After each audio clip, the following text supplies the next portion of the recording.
Good morning friend. Panchakarma lecture સિરીઝની અંદર વમનની અંદર આપણે અભ્યાસ કરવો છે માનિકી ક્રાઇટેરિયા વિશે.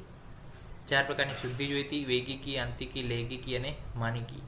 તો માનિકી એટલે કે મેઝરમેન્ટ, જે આપણું વોમિટિંગ મટીરિયલ નીકળે છે એને આપણે શું કરવાનું છે, એને માપવાનું છે. જો 1 પ્રસ્થ હોય તો હીન, 1.5 પ્રસ્થ હોય તો મધ્ય અને 2 પ્રસ્થ હોય તો પ્રવર શુદ્ધિ ગણવામાં આવે છે. અને આ શુદ્ધિના આધારે સંસર્જન કર્મ કેવો કરવો, એની શુદ્ધિના દિવસો કેટલા રહે, એ જે છે આપણે નક્કી કરી શકીએ છીએ. ચક્રપાણી કહે છે 1 પ્રસ્થ એટલે 13.5 પલ થાય. 13 પલ અને 54 તોલા એટલે 648 ml જેટલું થાય છે 1 પ્રસ્થ એટલે. તો હિન શુદ્ધિની અંદર 1, મધ્યમાં 1.5 અને પ્રવરમાં 2 પ્રસ્થ. આ થઈ ગયું માનિકી ક્રાઇટેરિયા. જોઈ લીધું કે 1, 1.5, 2 હિન મધ્ય પ્રવર. ત્યારબાદ આના આધારે સંસર્જન નક્કી. ચક્રપાણી 1 પ્રસ્થ ઇઝ ઇક્વલ ટુ 13.5 પલ જે છે ગણવામાં આવે છે.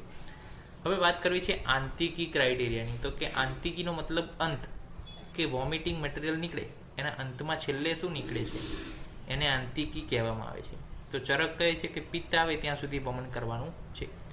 પિત્તાંત વમન જે છે શ્રેષ્ઠ છે. ઇષ્ટ વમન જ્યારે વર્ણવે ચરકાચાર્ય ત્યારે કહે છે કે ક્રમાત કફ પિત્ત નિલાશ, એટલે કે પિત્ત જે નીકળે છે એ ક્લ્યુ આપે છે કે પિત્ત જે નીકળે છે એટલે એ વમનને સમ્યક વમન કહેવાય, બેસ્ટ વમન કહેવામાં આવે છે. આચાર્ય સંપૂર્ણ વિશ્વાસથી ક્લેમ કરે છે કે સમ્યક વમનની અંદર કફ પછી પિત્ત નીકળે છે. કેમ? ક્રમાત કફ પિત્ત નિલાશ, એવું આચાર્ય સમ્યક વમનના લક્ષણની અંદર જણાવે છે.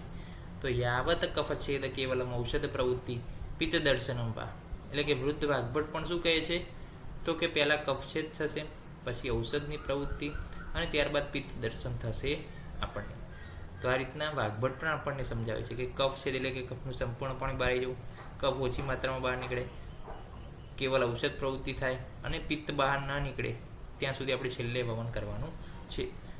તો વાઘભટ આચાર્ય પણ કઈ રીતના ક્રમ આપે છે, તો કે પહેલાં કફ, પછી ઔષધ ને પછી પિત્ત દર્શન.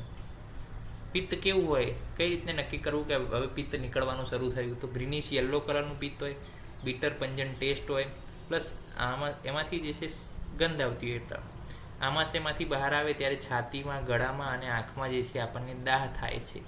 એ પેશન્ટને દાહ થાય એટલે પેશન્ટ કહે છે કે મને બળવા માંડ્યું છે, તો આપણે સમજી લેવું કે પિત્ત નીકળે છે.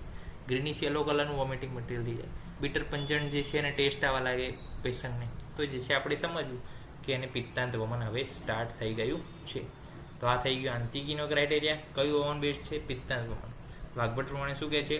પહેલાં કફ છેદ, પછી કેવલ ઔષધ પ્રવૃત્તિ અને ત્યારબાદ પિત્તાંત.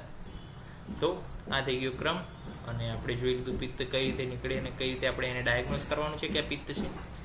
લૈંગિક ક્રાઇટેરિયા વિશે આપણે અભ્યાસ કરીશું નેક્સ્ટ લેક્ચરની અંદર. ત્યાં સુધી રજા આપશું. જય હિન્દ, જય ભારત, જય નમસ્કાર.